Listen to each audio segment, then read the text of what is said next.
Dans cette vidéo, nous allons voir comment faire un graphique de Gantt par jour avec le pourcentage d'avancement. Ici, même principe que la vidéo précédente, vous avez les activités ou les tâches. Ici, le jour de début, le jour de fin, et ici, on va mettre l'avancement. Ici, ce que l'on fait, c'est qu'on va chercher la référence projet stdate, référence ici appelée, qui se trouve dans l'onglet paramètres, dans cette cellule C2. Donc vous mettez votre date ici, vous le nommez projet stdate. Ce projet stdate, vous le mettez ici. Pourquoi? Pour ensuite utiliser série jour ouvré de la référence de la cellule ici F5 et vous mettez 1 par rapport ici à cette cellule. Et ainsi de suite jusqu'au bout avec la référence de la cellule précédente. Ensuite, la ligne du dessous, vous allez mettre le mois. Donc vous allez vous baser sur la cellule du dessus et vous allez faire un clic droit et faire ici dans format de cellule, dans les paramètres personnalisés, ici mois. Vous faites pareil pour l'ensemble ici de cette plage. Et enfin, la dernière chose, vous allez faire égal choisir jour semaine de F5, donc ici de notre référence, ici la cellule, ici, point virgule, ici les jours correspondant à cette date. Donc ici on va commencer par Sunday, Monday, Tuesday, Wednesday, Thursday, Friday et Saturday. En anglais, vous pouvez faire la même chose en français. Donc vous faites ici, vous faites poignée de recopie jusqu'à la fin ici. Ensuite, ce que l'on fait, c'est qu'on va sélectionner notre plage ici et on va faire une mise en forme conditionnelle. Et cette mise en forme conditionnelle, dans gérer les règles, elle va se noircir sur justement suivant cette condition.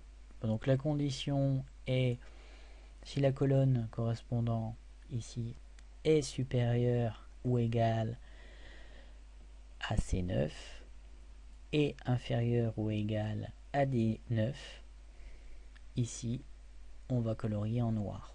Donc déjà pour avoir ici la durée de notre tâche. Ceci pour l'ensemble de cette plage. Ensuite, ce que l'on va faire, c'est faire l'avancement. Donc ici, on a notre cellule avancement en pourcentage. Donc ici, vous mettez pourcentage au niveau de votre mise en forme, ici dans nombre, ici pourcentage, dans le format de cellule. Et ensuite, ce que l'on va faire, c'est appliquer par rapport à cette plage, jour de début, jour de fin, et ici, l'avancement. Et on va utiliser cette formule. Donc ici, on a la même condition que l'on avait lorsque on veut noircir notre cellule. Ici, ce qu'on va faire, si la condition précédente est vraie, on va faire une deuxième condition avec si. Donc ici, on va faire si cette cellule moins ici C9 est inférieure à l'arrondi ici de ceci moins C9 plus 1 multiplié par le coefficient ici d'avancement. Si c'est vrai, donc avec un arrondi à 0, on va mettre le remplissage correspondant à un carré. Si c'est faux, on va mettre du vide. Même chose ici pour la condition.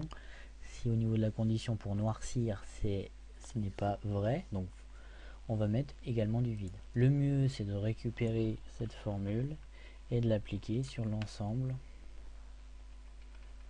en adaptant suivant les différentes lignes, comme ceci.